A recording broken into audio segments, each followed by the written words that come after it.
Next நம்ம பார்க்கக்கூடியது சார்புகள். வரையறை: A மற்றும் B ஆகியவை இரு கணங்கள் என்க. A கிராஸ் Bயின் உட்கணமான தொடர்பு F ஆனது Aயிலிருந்து Bக்கு வரையறுக்கப்படும் சார்பு என கூற வேண்டுமாயின், அனைத்து A belongs to Aக்கும் A, B belongs to F எனுமாறு ஒரு உறுப்பு B belongs to B என அமைதல் வேண்டும். A, B, A, C belongs to F எனில் B equal to C என இருத்தல் வேண்டும். F from A tends to B. Aங்கிற செட்டு XY செட்டு எலமெண்ட் எடுத்திருக்கேன். Bங்கிற செட்டு 1 2 3ங்கிற எலமெண்ட் கொண்ட ஒரு செட்டு ஆரோ டயக்ராம் போட்டு காமிச்சிருக்கோம். இதில் ஏங்கிற செட்டை சார்பகம் டொமைன், பிங்கிற செட்டை துணை சார்பகம் கோடொமைன். அதே இது பியில் உள்ள எலமெண்ட்டு பிம்பம் இமேஜ்னு சொல்கிறோம். ஏயில் இருக்கக்கூடிய எலமெண்ட்ஸை முன்பிம்பம் அதாவது ப்ரீ இமேஜ். பிம்பம்ங்கிறதுக்கு இன்னொரு பேர் நிழல் உரு. முன்பிம்பம்ங்கிறதுக்கு பேர் முன் நிழல் உரு. 10th படிச்சிருப்போம்.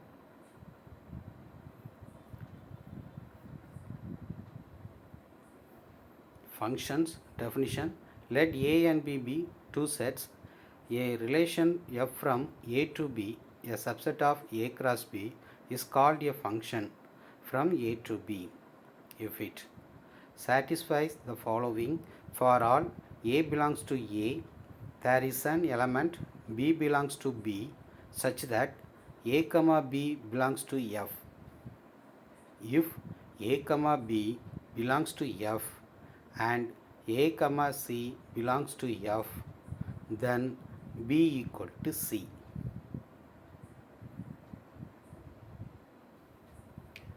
சார்புகளை விவரிக்கும் வழிமுறைகள்.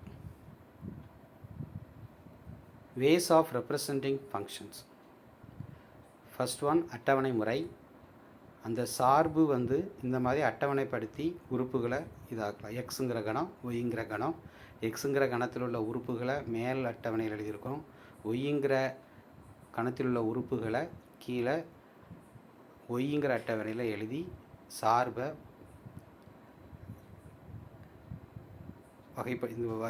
வரைப்படுத்தி எழுதியிருக்கலாம். ரெண்டாவது, வரைபட முறை கிராஃபிக்கல் ரெப்ரசன்டேஷன். XY தளத்தில் வரைபடம் வரைஞ்சி காட்டியிருக்கலாம். பகுத்தாய்வு முறை அனாலிட்டிக்கல் ரெப்ரசன்டேஷன். இதில் அந்த சார்பு y equal to 2x, y equal to root 9 minus x square. அப்படி இல்லைன்னா f of x equal to 0 2x value x square. இதுக்கு ஒரு லிமிட்டேஷன் கொடுத்து இந்த மாதிரி பகுப்பாய்வு செஞ்சு எழுதுகிற மாதிரி கொடுத்துருப்பாங்க. அடுத்தது, வரைபடத்தில் கொடுத்துருந்த ஒரு சார்பை சார்பாக இல்லையான்னு பார்க்குறதுக்கு நிலைக்குத்து கோடு சோதனை, வெர்டிக்கல் லைன் டெஸ்ட். XY தளத்தில் x அச்சுக்கு செங்குத்தாக ஒரு நேர்கோடு குத்துக்கோடு வரைஞ்சோம் அப்படின்னா அந்த நேர்கோடு அந்த வரைபடத்தில் ஒரு தடவை சந்திக்கணும். ஒன்றுக்கு மேற்பட்ட முறை சந்தித்தா அது சார்பு அல்ல. அப்புறம் கிடைமட்ட கோட்டு சோதனை, ஹரிசாண்டல் டெஸ்ட். இதுவும் XY தளத்தில் கிடைமட்டத்துக்கு இணையாக, அதாவது x அச்சுக்கு இணையாக ஒரு குத்துக்கோடு வரைகிறோம், இணைகோடு. அந்த கோடு வரைபடத்தை ஒரு இடத்துல சந்திச்சோம்ச்சு அப்படின்னு சொன்னால் அது சார்பு. ஒன்றுக்கு மேற்பட்ட இடத்துல சந்திச்சுன்னா அதுக்கு சார்பு அல்ல.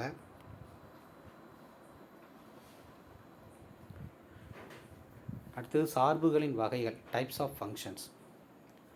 ஒன்றுக்கொன்றான சார்பு, மேல் சார்பு, இருபுறச் சார்பு. இது 10th படிச்சிருப்போம்.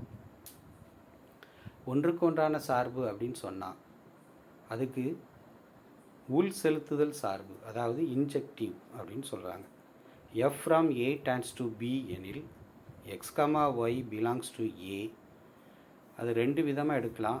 x not equal to y implies f of x not equal to f of y, அல்லது f of x equal to f of y implies X equal to Y அப்படி இருந்துச்சுன்னா அது ஒன்றுக்கொன்றான சார்பு. ஏங்கிற கணத்தில் ரெண்டு உறுப்புகளை எடுத்து எக்ஸ் ஒய்ங்கிறது ஏங்கிற கணத்தில் எடுத்து f of x equal to F of ஒய்ன்னு எடுத்து அதில் எஃப் ஆஃப் எக்ஸோட வேல்யூ எஃப் ஆஃபோட வேல்யூ சப்ஸ்டியூட் பண்ணி சிம்பிளிஃபை பண்ணால் எக்ஸ் ஈக்குவல் டு ஒய்ன்னு வந்துச்சுன்னா அது ஒன்றுக்கொன்றான சார்பு, அதாவது 1-to-1 ஃபங்க்ஷன்ஸ். மேல் சார்புன்னு சொல்லக்கூடிய மேற்கோர்த்தல் சார்பு,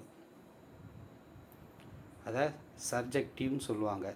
மேல் செலுத்துதல் சார்புன்னு சொல்லலாம், அதாவது onto function. F from A tends to B எனில் ஒய் பிலாங்ஸ் டு பிக்கு f of x equal to y எனுமாறு குறைந்தபட்சம் ஒரு உறுப்பு எக்ஸ் பிலாங்ஸ் டு ஏயில் இருக்க வேண்டும். அதாவது பியில் ஒரு ஒய்ங்கிற உறுப்பை எடுத்து எஃப் ஆஃப் எக்ஸில் அந்த ஒய்யோட மதிப்பை பிரதியிட்டு எஃப் ஆஃப் எக்ஸும் ஒய்யும் ஈக்குவல்னு வந்துச்சு அப்படின்னு சொன்னால் அது மேல் சார்பு. கொஞ்சம் ஈஸியாக சொல்லணும் அப்படின்னா எஃப்பின் வீச்சகமும் துணை சார்பகமும் சமமாக இருந்தால் அது மேல் சார்பு. இருபுறச் சார்புனா என்ன? ஒன்றுக்கொன்றான சார்பும் மேல் சார்பும் என இரண்டையும் பெற்றிருந்தால் அச்சார்பை இருபுறச் சார்பு என்று அழைக்கலாம். அது ஆங்கிலத்தில் பைஜெக்ஷன் குறிப்பிடுவாங்க. சமணிச்சார்புனா என்ன? Identity functions. F from X tends to X, அதாவது எக்ஸே எக்ஸோடைய தொடர்பு ஏற்படுத்தும். இந்த சமணிச்சார்பில் ஏங்கிற உறுப்பு ஏயோட தொடர்பு மேப் பண்ணியிருப்பாங்க, பியோட உறுப்பை பியோட மேப் பண்ணியிருப்பாங்க, சியோட உறுப்பு சியோடைய மேப்பாக இருக்கும். அந்த உறுப்பு அதனுடைய மேப்பாக இருக்கக்கூடிய இந்த தொடர்பு சமணிச்சார்புன்னு சொல்கிறாங்க. அப்புறம் மாறிலி சார்பு constant function. F from X tends to Y, இதில் ரெண்டு செட்டு தேவை, எக்ஸ் ஒய்னு ரெண்டு செட்டு எடுத்திருக்காங்க. எக்ஸில் இருக்கக்கூடிய, அதாவது டொமைன் சார்பகத்தில் இருக்கக்கூடிய அனைத்து உறுப்புகளும் துணை சார்பகத்தில் ஒரே ஒரு உறுப்போடு தொடர்புபடுத்தியிருந்தா அது மாறிலி சார்பு. அதாவது ஏ ஒய்யோட தொடர்புபடுத்தியிருக்கு, பி ஒய்யோட தொடர்புபடுத்தியிருக்கு, சி ஒய்யோட தொடர்புபடுத்தியிருக்கு. அடுத்தது மட்டுச்சார்பு, modulus of absolute value function, அதாவது எண்ணளவு சார்பு. F from R tends to R, அதாவது எஃப் என்ற சார்பு f of x equal to modulus x அப்படின்னு வரையறுக்கப்பட்டிருந்தால், டிஃபைன் பண்ணியிருந்துச்சுன்னா, மாடுலஸ் எக்ஸு அதோடைய வேல்யூ எப்படி இருக்கும் அப்படின்னா -x 0x. -x எப்போல்லாம் இருக்கும் அப்படின்னா x<0 வேல்யூக்கு -x இருக்கும். எக்ஸோட மதிப்பு 0 இருக்கும்போது 0வாக இருக்கும். x > = 0ங்கும்போது +x இருக்கும். அப்படி இல்லைன்னா 3 எலமெண்ட்டாக வகைப்படுத்துறதை 2 எலமெண்ட்டாக மாற்றிக்கலாம். அதாவது -x +x. -xக்கு உள்ள வேல்யூ x<0வாக இருக்கலாம், +x உடைய வேல்யூ x > 0வாக இருக்கலாம். இதை வேறு மாதிரியும் எழுதலாம். -xக்கு x<= அந்த ஈக்குவல் இருக்கு இல்லையா, அதை மேலே <= -xக்கும் அந்த ஈக்குவல் போட்டு எழுதலாம். அதாவது -x if x <= 0, +x if x > 0. ஸோ அதை 3 விதமாக எடுக்கலாம். அப்புறம் குறியீட்டு சார்பு signum function. F from R tends to R, f of x equal to set ப்ராக்கெட்டில் x by modulus x if x not equal to 0. அப்புறம் இன்னொரு லிமிட் வேல்யூ என்ன கொடுத்துருக்காங்க, 0. அந்த எஃப் ஆஃப் எக்ஸ் 0ன்னா எக்ஸோட வேல்யூ 0.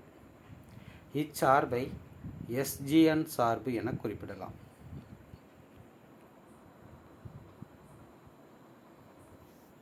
அப்புறம் மீப்பெரு முழு எண் சார்பு கிரேட்டஸ்ட் இன்டிஜர் ஃபங்க்ஷன்.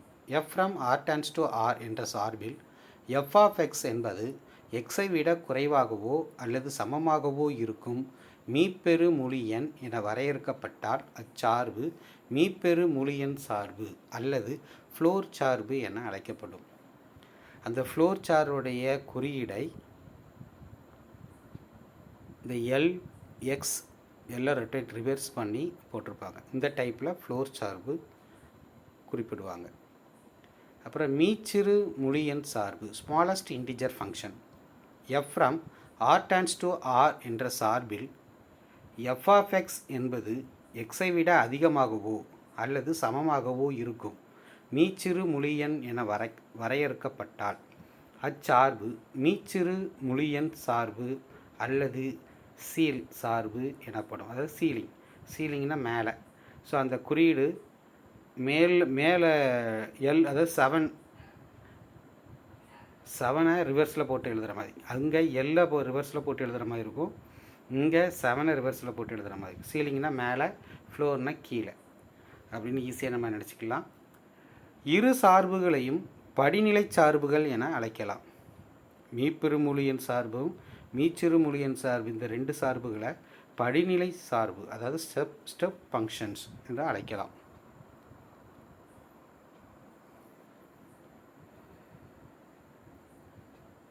சார்புகளின் மீதான செயல்பாடுகள். சார்புகளின் சேர்ப்பு composition. f from x tends to y மற்றும் g from y tends to z என்பன இரு சார்புகள் என்க. இப்போது சார்பு h from x tends to z என்பது ஒவ்வொரு x belongs to xக்கும் h of x equal to g of f of x என வரையறுக்கப்பட்டால் அதனை g உடன் f இன் சேர்ப்பு என்று அழைக்கலாம். அதனை g சர்க்கிள் f என்று குறிப்பிடுகிறது. அதாவது f ஆனது g உடன் சேர்ப்பு என்று வாசிக்க வேண்டும். அந்த g சர்க்கிள் f அப்படிங்கிறது f ஆனது g உடன் சேர்ப்பு என்று வாசிக்கணும். அதாவது f காம்போசிட் வித் g. குறிப்பு g டாட் f, அதாவது g சர்க்கிள் f இருந்துச்சுன்னா f இன் வீச்சகமும் g இன் சார்பகத்தினுள், அதாவது உட்கணமாக இருத்தல் வேண்டும்.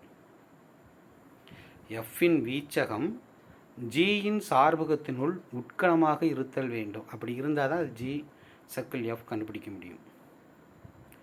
அதே இது f சர்க்கிள் g காண்பதற்கு g இன் வீச்சகம் f இன் சார்பகத்தினுள் அல்லது உட்கணமாக இருத்தல் வேண்டும். அப்படி இல்லை அப்படின்னா உட்கணமாக இல்லை, அதாவது உட்கணமாக இல்லைன்னா தகு உட்கணமாக இருந்தால் அந்த f டாட் g, அதாவது f சர்க்கிள் g இருக்கு இல்லையா, அந்த மதிப்பு கண்டுபிடிக்க முடியாது.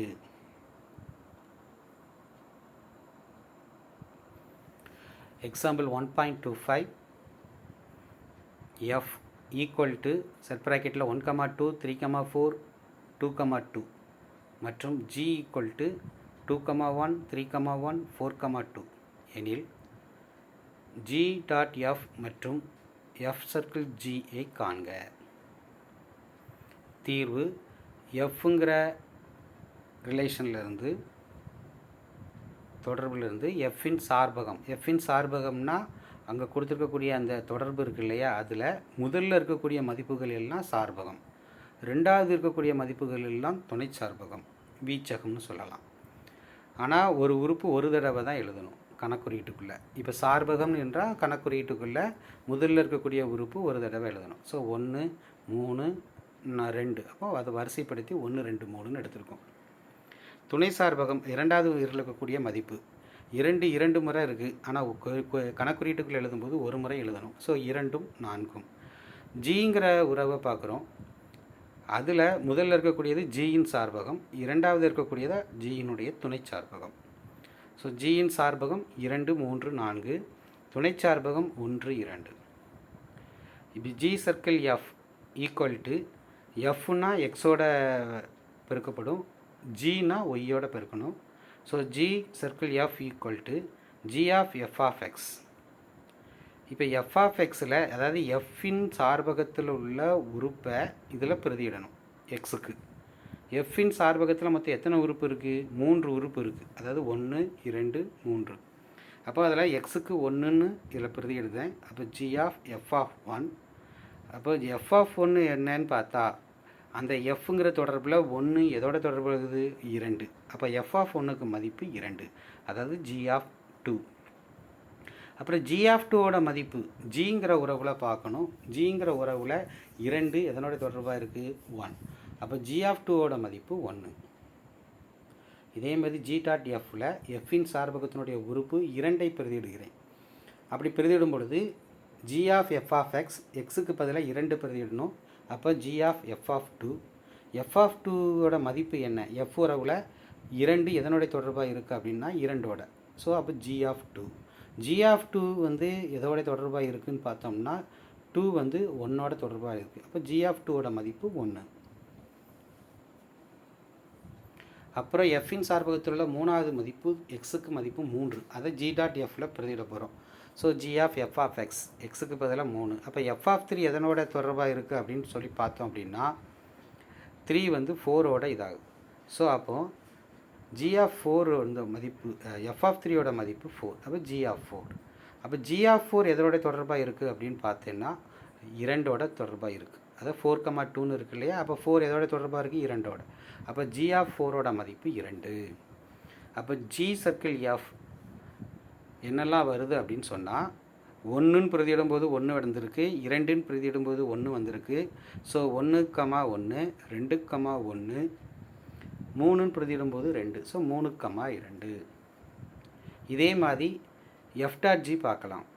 எஃப் டாட் ஜி பார்க்கணுன்னா இங்கே 2வது இருக்கக்கூடியது ஜி. அப்போ ஜியின் சார்பகத்தில் உள்ள உறுப்புகளை எக்ஸுக்கு பிரதியிடணும். ஸோ அப்போ ஜிங்கிற சார்பு என்ன இருக்குது அப்படின்னு பார்த்தோம்னா 2, 3, 4. அப்போ எக்ஸுக்கு 2ன்னு பிரதியிடணும், 3ன்னு பிரதியிடணும், 4ன்னு பிரதியிடணும். அப்போ எக்ஸுக்கு 2ன்னு பிரதியிட்டோம்னா f circle g equal to F of G of X, F of G of எக்ஸோட மதிப்பு 2. So G of 2. G of 2 எதோட தொடர்பாக இருக்குது அப்படின்னு பார்த்தோம் அப்படின்னா ஜியில் 2 எதோட தொடர்பாக இருக்குது 1. அப்போ ஜி ஆஃப் 2ஓட மதிப்பு 1. அப்போ ஜி ஆஃப் 2க்கு மதிப்பு 1ன்னு போட்டால் எஃப் ஆஃப் 1. எஃப் ஆஃப் 1ஓட மதிப்பு என்ன வருது அப்படின்னு பார்த்தோம்னா 2.